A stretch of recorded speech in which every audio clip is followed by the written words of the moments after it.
안녕하세요. 라디오 브로를 찾아주셔서 감사합니다. 오늘의 사연 시작하겠습니다. 저는 30대 초보맘이에요.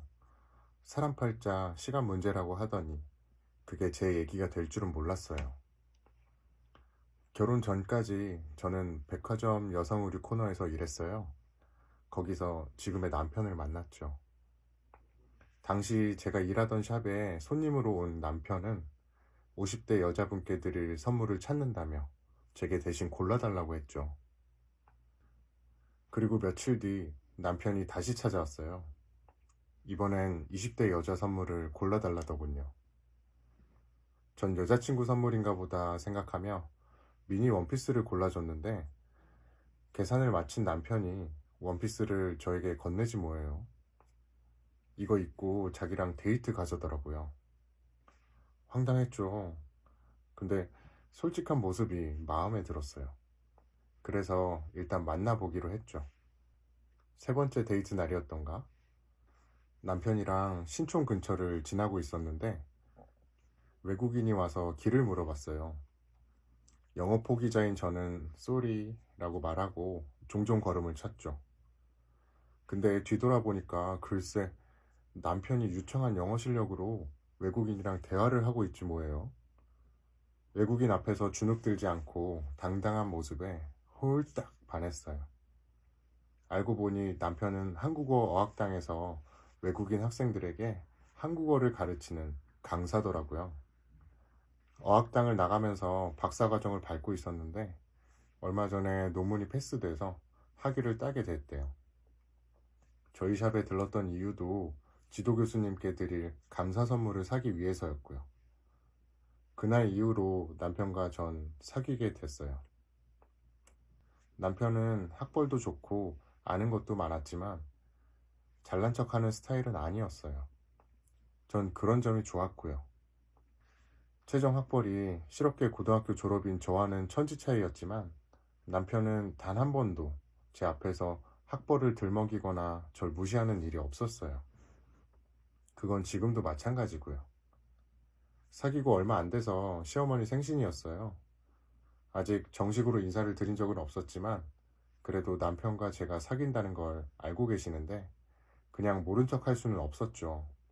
그래서 직원 할인을 받아 유명 아웃도어 브랜드 매장에서 화사한 봄 점퍼를 사서 남편 손에 들려보냈어요. 그 일을 시작으로 남편의 집 식구들 생일이나 명절이 되면 의뢰 선물을 사들여 보냈고요. 그런데 있죠. 남편의 집에서는 매번 제가 보낸 선물을 받으면서도 단 한 번도 고맙다라는 말이 없는 거예요. 남편이 듣고 흘린 게 아닐까 생각했었는데 나중에 알고 보니 남편에 비해 학벌도 딸리고 직업도 처지는 제가 아주 못마땅해서 그랬던 거더라고요. 특히 행정직 공무원이신 시아버지는 며느리감으로 교사나 아니면 자신과 같은 공무원을 바라셨대요. 그러니 서비스직인 제가 눈에 찰 리가 없죠. 그런 것도 모르고 전 결혼 전부터 시댁 식구들한테 열심히 퍼나르고도 정작 남편한테 우리 부모님 양말 한 짝 받은 게 없네요. 우리 부모님께는 제가 죄인이죠. 3년 정도 연애를 하고 남편과 전 슬슬 결혼 생각을 했어요. 그래서 양가 부모님께 인사를 드리고 결혼 승낙을 받기로 했죠. 그런데 남편한테 그 얘기를 들으신 시부모님께서 팔팔 뛰며 반대를 하셨대요. 제 학벌과 직업이 마음에 안 드셨나 봐요.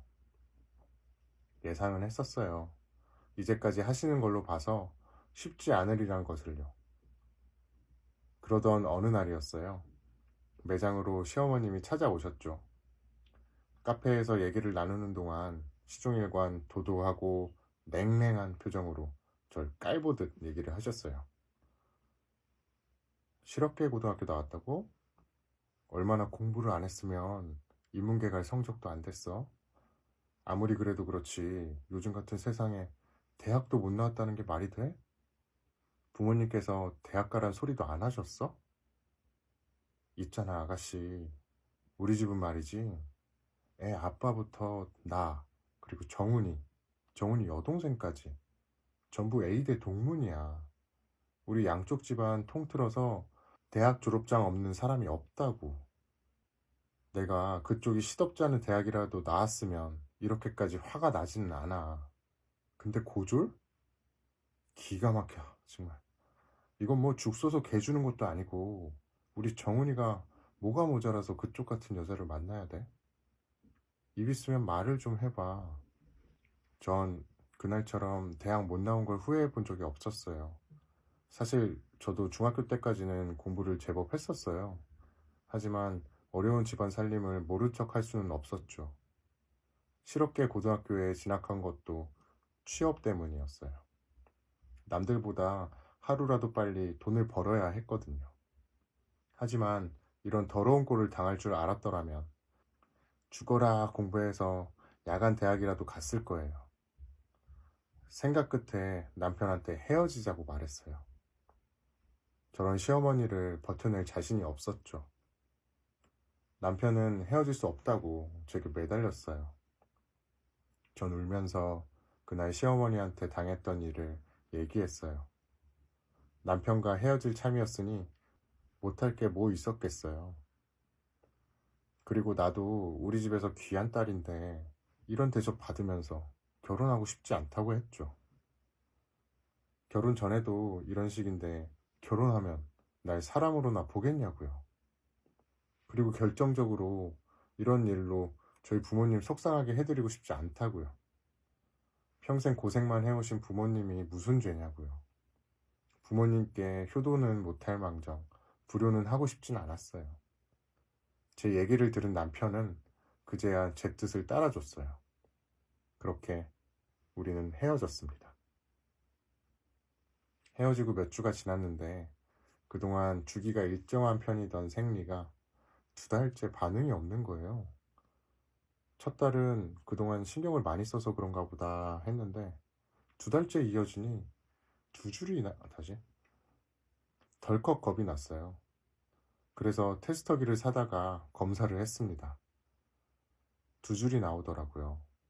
임신이었죠. 병원에 가보니 10주 차라고 했어요. 막막했어요. 어떻게 해야 할지 몰라서 병원에 한참을 앉아 있었어요. 수술을 해야 하나 아니면 남편한테 알려야 하나 머릿속이 복잡했습니다. 수술을 하면 다음날 바로 출근할 수 있을까? 중절 수술을 했다가 나중에 임신을 못하게 되면 어쩌지? 짧은 시간 동안 오만 가지 생각을 다 했어요. 그러다 할 수 없이 남편한테 전화를 걸었죠. 제 얘기를 들은 남편은 차라리 잘 됐다며 결혼을 강행하자고 하더군요. 전 시어머니께 책 잡힐 일만 하나 더 늘어난 셈이었죠. 그래도 당시엔 모른 척 하지 않고 기뻐하며 결혼하자고 말해준 남편이 너무 고마워서 이런 남편이 곁에 있으니 시집살이도 이겨낼 수 있을 것만 같았어요. 그랬는데 어머머 세상에 어떻게 몸뚱이를 함부로 긁렸길래 결혼도 안 한 처녀가 임신을 해? 솔직히 말해. 우리의 발목 잡으려고 일부러 애 가진 거지? 그게 우리 오빠 애라는 보장이 어딨어? 막말로 딴 남자랑 사이에서 생긴 건지 알게 뭐야.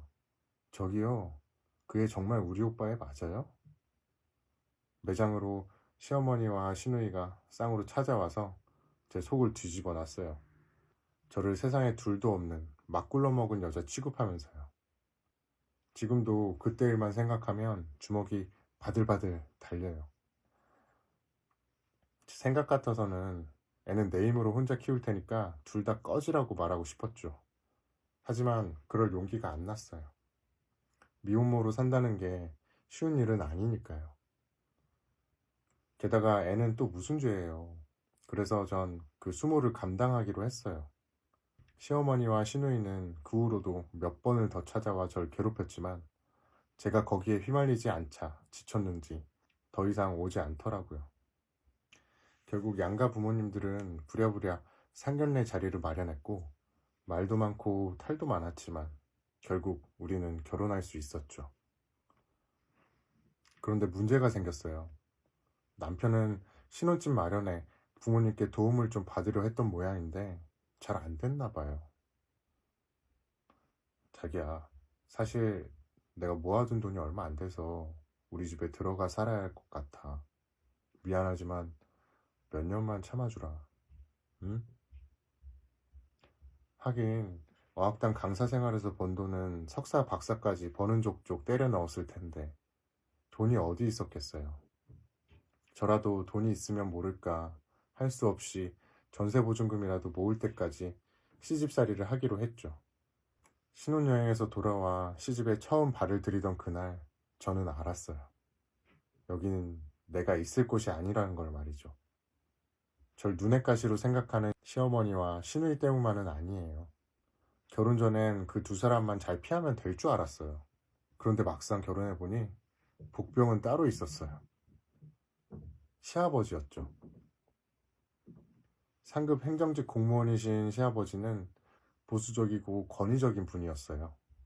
안 그래도 며느리감으로 절 탐탁치 않아 하셨던 시아버지는 저와 눈도 마주치지 않으셨어요. 저를 부르실 때도 며느리나 새아가라고 불러주신 적이 없고요.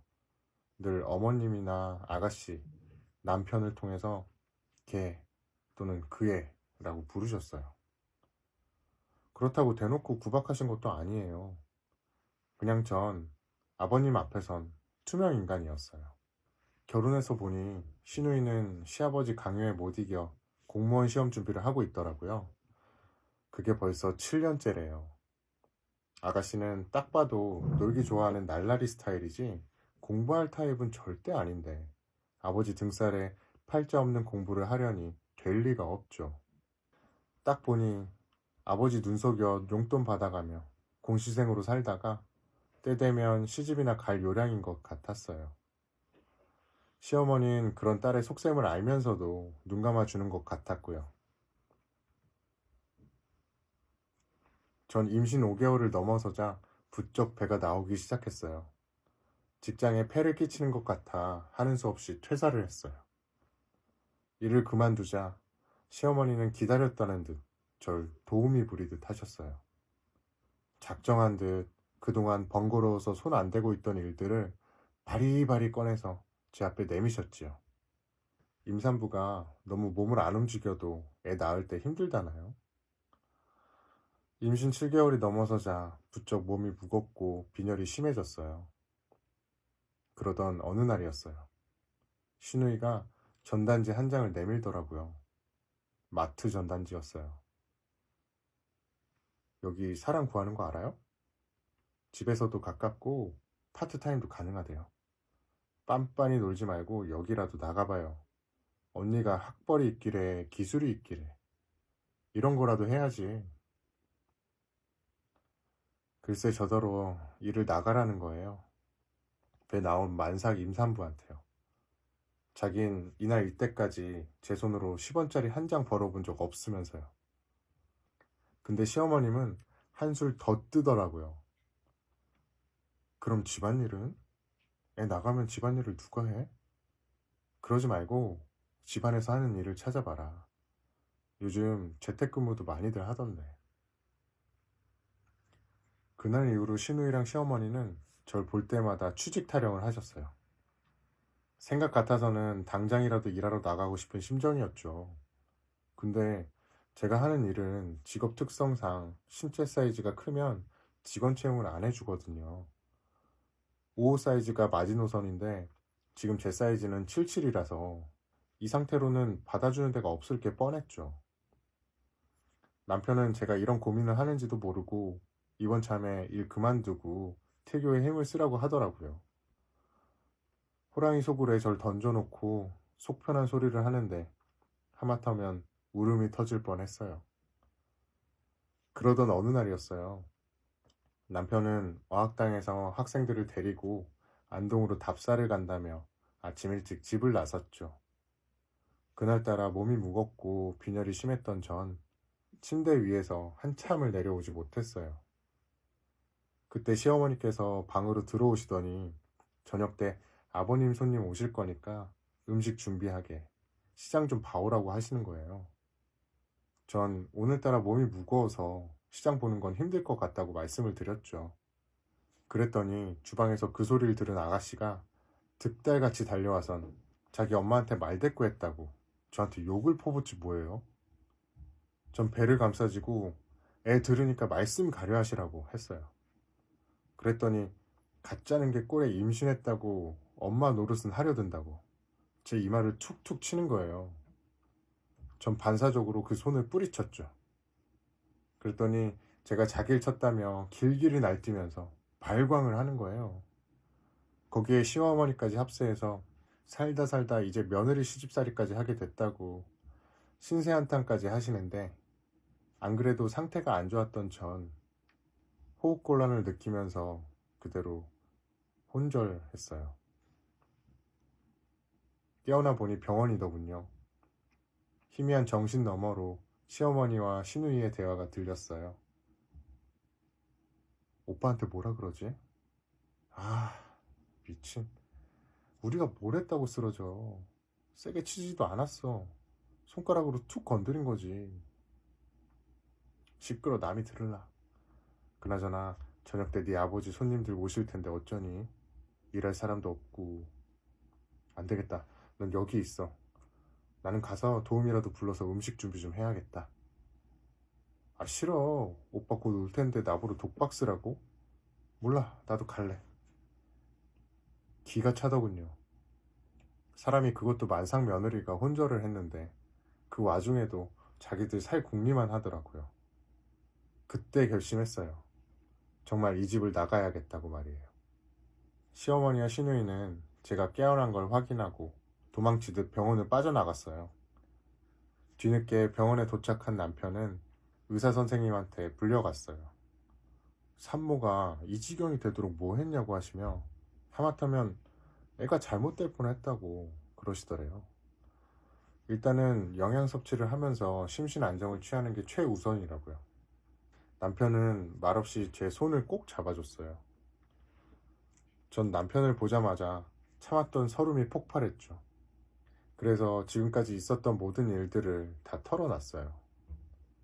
제 얘기를 들은 남편은 얼굴이 벌겋게 달아올랐어요. 당장이라도 달려가 시어머니와 시누이한테 한바탕 할 기세였죠. 전 말렸어요. 남편이 그렇게 화가 난 모습은 처음이라 겁이 나기도 했고, 지금 보냈다간 뭔 일을 저지를 것 같았었거든요. 그날 이후 남편과 전 분가를 했어요.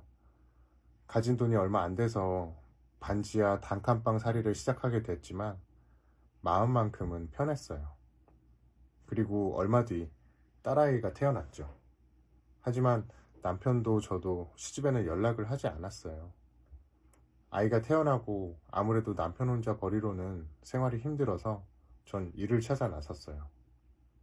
다행히도 아이는 친정엄마가 봐주신다고 했죠. 근데 자리가 없더라고요.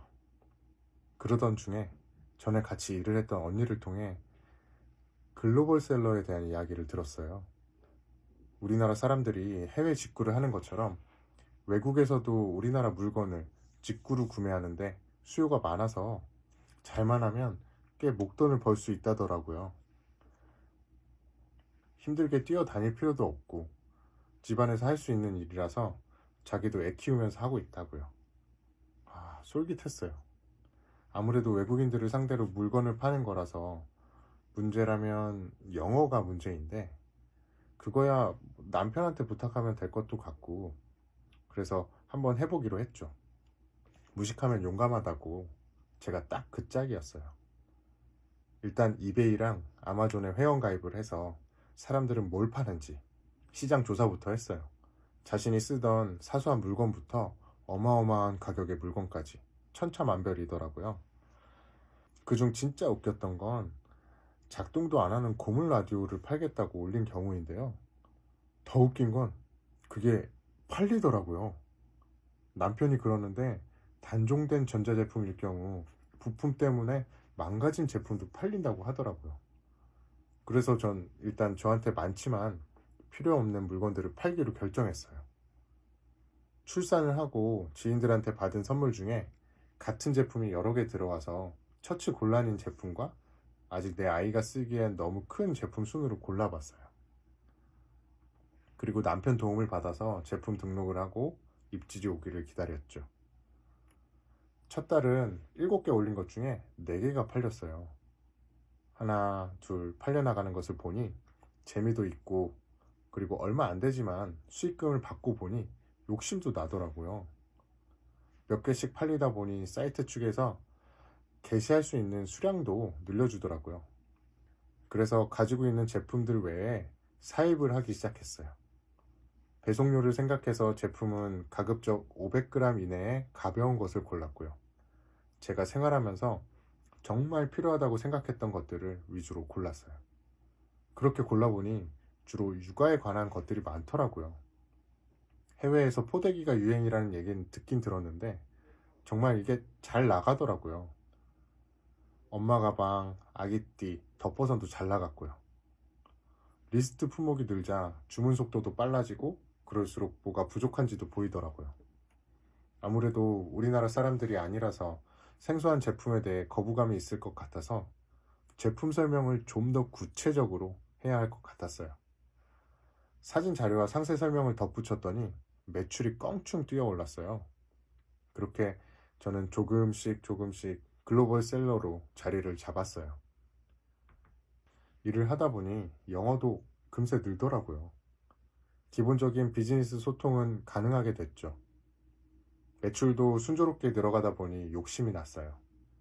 그래서 아이를 친정엄마한테 맡기고 본격적으로 이쪽 일에 뛰어들었죠. 3년 뒤 저희는 집도 사고 차도 바꾸고 돈 버는 재미에 빠져서 시간 가는 줄 모르던 어느 날 시댁 소식을 듣게 되었어요. 시아버님이 공무원을 그만두시고 친구분 사업에 투자를 하셨다는 소식과 시누이가 클럽에서 만난 남자와 원나잇을 했다가 덜컥 임신을 해버려서 결혼을 하게 됐다는 소식이었죠. 남편은 그 사람들 사는데 관심 없다며 결혼식에도 안 가겠다고 하더라고요. 근데 전 꼭 가보고 싶었어요. 받은 만큼, 아니 이자 쳐서 되갚아주고 싶었거든요. 그래서 큰맘 먹고 산 명품 투피스를 입고 샵에서 메이크업까지 바꾸는 식장으로 향했죠. 시댁 식구들은 벤츠를 끌고 식장에 도착한 절 보고는 기가 차다는 듯 혀를 찼어요. 애가 정신이 있는 애야 없는 애야. 남의 자식 꼬드겨 나가 살더니 이젠 헛바람까지 들었니? 꼴에 샤넬을 벤츠까지 하다하다 이젠 남의 차까지 빌려 타고 다니니? 빌려 타긴요. 제 차를 왜 빌려 타요? 어머님은 남들한테 옷이랑 차도 빌려 쓰고 다니시나 봐요. 궁상맞겠으리. 어머님, 저 이 정도는 벌어요. 저희요, 제가 번 돈으로 집도 사고 차도 사고 떵떵거리며 잘 살아요. 니깎게 뭘 해서 돈을 벌어? 글로벌 셀러라고 들어보셨어요? 한마디로 외국인한테 인터넷을 물건 파는 일이에요. 그게 재미가 쏠쏠 하더라고요. 돈 좀 벌었다는 말에 시집 식구들은 눈이 동그래졌어요. 그 집에서 인간 취급도 못 받던 며느리가 벤츠 끌고 샤넬 걸치고 다닐 정도로 돈을 벌었다니까 아주 놀랍겠죠. 게다가 지금 시집 형편이 말이 아니거든요. 시아버지는 공무원 그만두고 퇴직금까지 다 털어서 지인 사업체에 투자를 했는데 알고 보니 글쎄 그게 다단계였다지 뭐예요. 수익은커녕 일당이 이미 돈을 해외로 빼돌려서 10원 한 장 못 건지고 탈탈 털렸다고 하더라고요. 거기다 시어머니랑 시누이가 집을 담보로 빌린 돈으로 카페를 차렸다가 홀라당 말아먹고 사채까지 끌어쓰다가 결국 집도 절도 없는 신세가 됐다나 봐요. 그나마 아가씨는 애를 빌미로 빚잔치 중인 친정을 떠나 결혼을 하게 된 거고요. 아가, 너의 형편이 나아졌다니 다행이구나. 그래, 지금 사는 곳은 어디니? 놀랐어요. 저는 아버님이 처음으로 절 아가라고 불러주셨거든요. 근데 하나도 기쁘지 않았어요. 그 속이 훤히 보였으니까요. 적어도 저한테 궁금한 게 있다면 그건 어디 사는지가 아닌 출산은 잘했는지, 아이는 딸인지 아들인지 그거여야 하는 거 아닌가요? 한남동에 살고 있어요. 56평 아파트에서요. 그래, 거긴 방이 몇 개니? 못해도 서너 개는 되겠지? 어머머 잘됐다 얘. 여보 우리가 죽으란 법은 없나 봐요. 어머님은 죽다 살아난 사람처럼 좋아하셨어요. 아가, 내 이런 자리에서 할 말은 아니다마는 우리 내외 너희 집에서 함께 살면 안 되겠니? 정은이도 시집 가고 우리 내외가 적적해서 말이야. 아, 이 집 사람들의 뻔뻔함은 끝이 없네요. 적적해서 같이 살겠답니다. 끝까지 자존심을 세우고 싶었나 보죠. 자기들이 저한테 어떻게 했는데. 아버님 그건 안 되겠네요. 제가 일이 바빠서 저 대신 애 봐주러 친정 어머니께서 와 계시거든요. 에? 맞다. 너 임신 중이었지? 애라면 내가 보면 되잖니. 그래 아들이니 딸이니? 일찍도 물어보시네요. 딸이에요. 근데요 전 어머님께 제 딸 못 맡겨요. 어머님이 딸을 어떻게 키웠는지 다 아는데 어떻게 제 딸을 맡겨요? 그럼 아가 우리 내외 들어가 살 집이라도 하나 구해주면 안 되겠니? 크지 않아도 된다. 두 사람 먹고 살 정도면 돼. 아버님, 그걸 왜 제가 해드려야죠? 아버님도 저희 살 집 안 해주셨잖아요. 기브앤테이크 모르세요? 제가 아버님께 사람이긴 했었나요? 자신들 뜻대로 제가 움직여주질 않자 시어머니는 눈물 작전을 쓰더라고요. 예, 애미가 이렇게 빈다. 우리가 정말 갈 곳이 없어서 그래. 이 결혼 치르는데 있는 돈 없는 돈 탈탈 털었고 이번에 축의금 나오는 걸로 월세방 구해야 할 판이야. 그러니 내가 좀 도와다오. 응? 결국 내외가 저에게 매달려 사정을 했어요. 하지만 제 마음은 꿈쩍도 안 했죠. 너무 사무치게 당해서 그런가 봐요. 그랬더니 엄마 아빠 그만해. 뭐 이런 거한테 구질구질하게 빌고 그래. 자기가 돈 좀 벌었다고 뭐라도 된 줄 아는 모양인데 웃기지 마. 고작 옷가게 점원이나 하던 주제에 그게 어때서요? 평생 부모 등골 빼먹으면서 놀고 먹던 만년 백수 아가씨보다 나은데요? 뭐요? 언니 미쳤어요? 미칠 뻔했죠. 그런 집구석에서 살면서 안 미친 게 용하죠. 근데요, 다른 건 몰라도 그 집에 있으면서 딱 한 가지 확실히 배웠어요. 가방끈 길다고 인성까지 보장되는 건 아니라는 걸요. 어머님 툭하면 학벌 타령하셨죠? 제가 못 배웠다고 당신들 발톱에 낀 때만큼도 생각 안 하셨죠? 근데 보니까 그 학벌 별거 아니더라고요. 저요, 요즘 어머님이 그렇게 자랑하시던 A대학 나온 직원들 부리며 살거든요. 직원들 월급 줄 때마다 어머님 생각해요. 그리고 아가씨, 뱃속에 애 누구예요? 결혼하려는 남자애 맞아요? 내가 아가씨 성생활을 익히 알다 보니 높아심이 생겨서 말이에요. 괜히 속이고 결혼했다가 나중에 뽀록 나면 그 집에서 쫓겨나는 건 시간 문제잖아요. 뭐? 이 무식한 년이 어디서 까불고 지랄이야. 엄마 쟤 내쫓아. 당장 내쫓아. 지랄? 좋은 날 어디 머리 풀고 본격적으로 지랄 해볼까요? 저요, 그 집에서 눈 감고 귀 막고 산 거 아니거든요. 나 뚜껑 열리면 이 결혼 조용히 안 끝나요. 그리고 끝으로 경고하는데요. 앞으로 저한테 함부로 하지 마세요. 한 번만 더 저한테 예전처럼 대했다간 아가씨 결혼 생활은커녕 평생 얼굴 못 들고 살게 해줄 테니까요. 제 말 못 믿겠으면 어디 한번 해보세요. 내가 빡 돌면 어떻게 되는지 잘 보게 되실 테니까. 아참, 기왕 왔으니까 밥은 먹고 갈게요. 누구처럼 공짜 좋아하고 그런 사람 아닌 거 아시죠? 이건 밥값이라고 생각하세요. 전 10만원짜리 숙표를 시어머니 한복 가슴팍에 찔러주고 신부 대기실을 나왔어요. 그동안 참았던 울분을 쏟아붓고 나니 정말 시원했죠. 그 후로 시아버지와 시어머니는 남편에게 번갈아 가며 전화를 걸어 돈 좀 빌려달라고 사정을 하셨어요. 하지만 남편은 단호하게 거절을 했죠. 저요, 앞으로 참지 않을 거예요. 저런 사람들한테는 참는 게 미덕이 아니라 참는 게 호구라는 걸 알아버렸거든요. 지금까지 제 사연을 들어주셔서 감사합니다. 댓글에 응원과 현명한 조언 부탁드려요.